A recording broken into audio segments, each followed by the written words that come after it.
Assalamualaikum warahmatullahi wabarakatuh, Kak. Perkenalkan nama saya Rianto dengan NIM 1805124463. Saya dari mahasiswa Universitas Riau, itu jurusan Pendidikan Olahraga Prodi Penjaskesrek. Nah, di sini saya ada tugas mata kuliah ilmu gizi, yaitu interview kepada ahli gizi seputaran ilmu gizi. Baik, sebelumnya kakak bisa perkenalkan diri kakak. Assalamualaikum warahmatullahi wabarakatuh. Perkenalkan, Waalaikumsalam. nama saya Cindy Otavia, SGZ. Saya lahir di Sungai Apit, tanggal 31 Oktober 1995. Saya tamat Diploma 3 tahun 2017, itu jurusan gizi, dan sarjana S1 di Stikes Perintis Padang pada tahun 2019. Nah, baik, terima kasih Kak. Di sini saya ingin bertanya kepada Kakak, yaitu adapun beberapa butir-butir pertanyaan saya, yaitu mengenai protein. Saya ingin tanyakan, apakah yang dimaksud dengan protein itu, Kak? Protein itu merupakan salah satu zat atau komponen yang dibutuhkan oleh tubuh kita yang berfungsi sebagai zat pembangun dan pengganti sel-sel tubuh yang rusak. Protein itu terbagi dua, ada protein hewani, protein nabati. Kalau protein hewani itu contohnya kacang kedelai, kacang-kacangan, tahu, tempe, dan olahannya. Terus yang kedua ada protein hewani, contohnya itu daging, telur, susu, ikan. Nah, oh, jadi ada beberapa macam protein dibagi lagi gitu ya, Kak? Protein ada dua tuh, hewani sama nabati. Oh. Nah, itu pertanyaan selanjutnya itu seberapa banyakkah kita membutuhkan protein jika kita setelah melakukan olahraga gitu? Yang lebih baik itu seperti apa, Kak, gitu? Kalau untuk kebutuhan normal nih, sebelum atlet nih kebutuhan normalnya.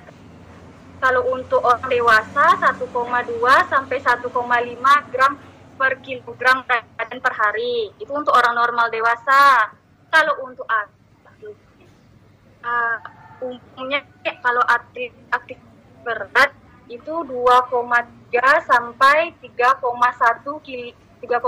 gram per kilogram berat badan per hari. Oh, gitu ya.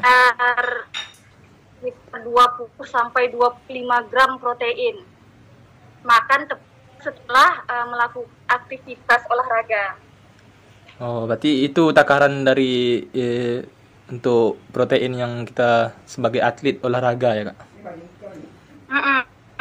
Itu berfungsi untuk langsung memperbaiki otot setelah olahraga. Oh, untuk perbaikan Kan gizi. energi yang keluar, jadi otot yang udah rusak tuh untuk perbaiki lagi, makanya kita makan protein setelah itu. Oh iya. Langsung ya, langsung setelah olahraga. Ya. Nah, itu pertanyaan selanjutnya, itu apa saja kah fungsi-fungsi protein bagi tubuh kita? Fungsi protein ada sebagai enzim, alat angkut, pengatur gerakan, penyusun jaringan, antibodi juga bisa, reaksi sama pengendali pertumbuhan. Berarti banyak ya fungsi Kak protein untuk tubuh ya, Kak. Sangat penting gitu ya. Apalagi kalau untuk atlet itu sangat butuh tuh protein untuk membentuk otot juga kita tuh. Iya, iya. Itu pertanyaan selanjutnya, bagaimanakah tubuh mencerna protein? Atau maksudnya bagaimana mekanisme gitu, Kak, protein itu dicerna di dalam tubuh?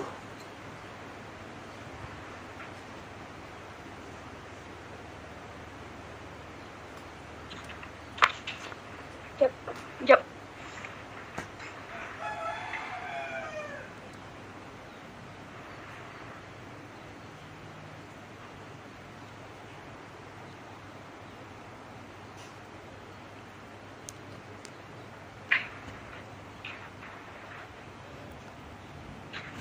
Halo, Kak.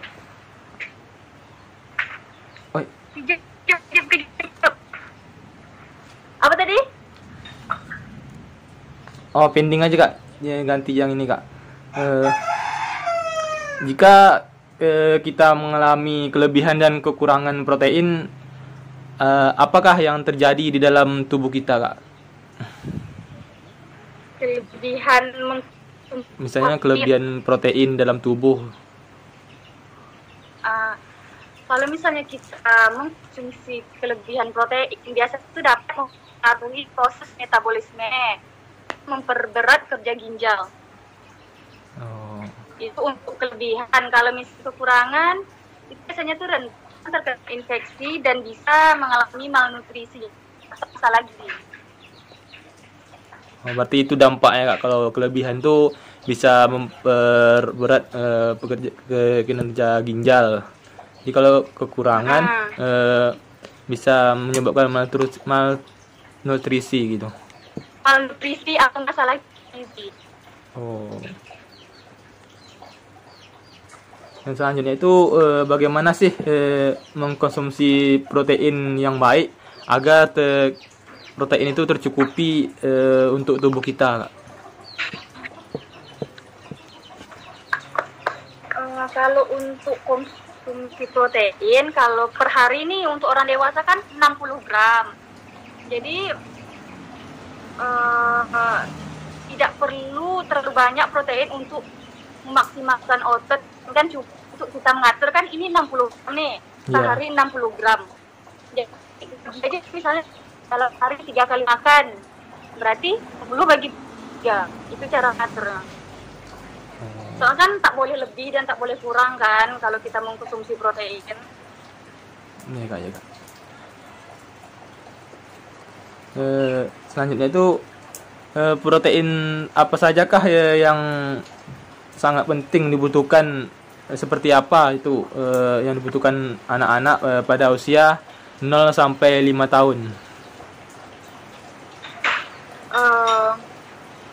Biasanya sih bukan untuk anak-anak aja sih, untuk umum nih biasanya protein ikan itu tinggi tuh, protein ikan, telur, daging sapi itu salah satu protein yang tinggi, kan protein yang tinggi. Tapi tetap harus memperhatikan porsi. Soalnya kan misalnya untuk anak 6 bulan sampai 50 bulan itu kan porsinya berbeda nih. Iya, Kak. Sama anak sama orang dewasa. Jadi terus porsinya harus perhatikan porsi dan cara pengolahan. Oh, berarti kita mengatur porsinya itu seperti apa Kak gitu? Pola makan itu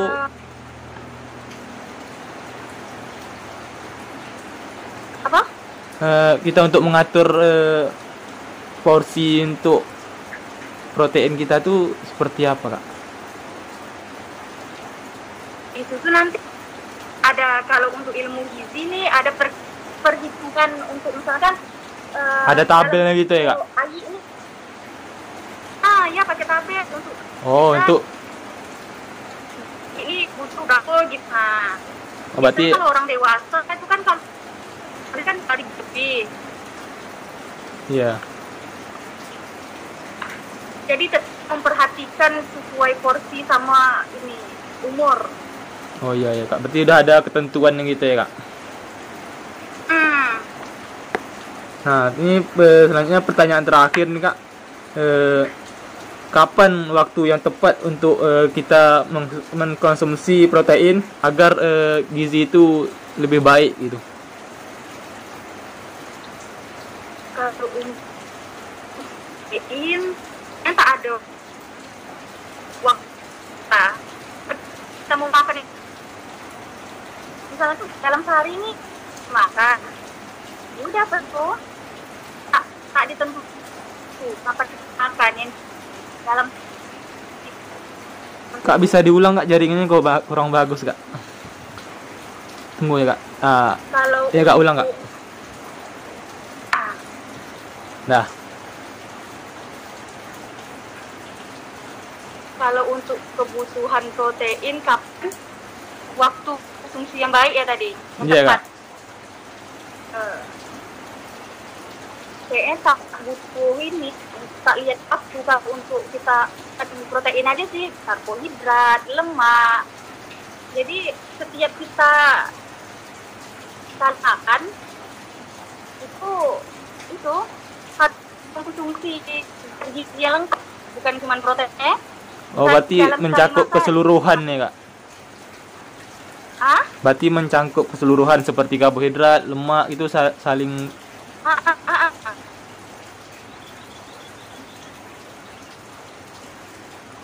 Jelas kebutuhan sehari itu cukup.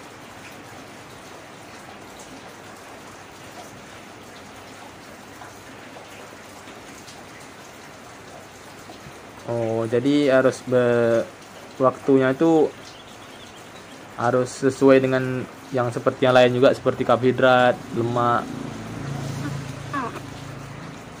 Jadi kita kalau sekali makan kan banyak nih zat gizi nih, harus ada karbonya berapa dulu nih, protein, lemak.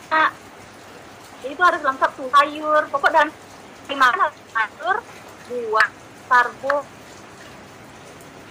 protein nabati. Berarti inti jawabannya itu tetap kita tuh seperti makan 3 kali sehari itu ya Kak?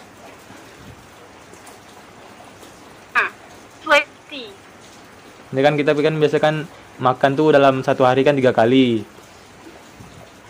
Jadi pagi, siang, dan malam. Jadi di dalam itu terdapatlah seluruhannya seperti protein, karbohidrat gitu ya Kak? Kalau untuk protein, kalau untuk kita dewasa ini 60 per hari. Kalau anak-anak umur 4 sampai 6 tahun itu cuma 35 gram hari. Berarti 35 tuh dibagilah tuh. Misalnya anak kan lebih nih dari 3 kali makan, walaupun porsi sedikit kan. Misalnya 4 kali makan, bagilah 5 kali 4. Tergantung orang tuanya lagi memanage makan anaknya. Oh iya Kak. Baiklah Kak, terima kasih atas waktunya Kak. Maaf jika mengganggu waktu Kakak. Terima kasih untuk wawancaranya pada siang hari ini. Terima kasih Kak. Saya akhiri. Assalamualaikum warahmatullahi wabarakatuh. Waalaikumsalam warahmatullahi wabarakatuh.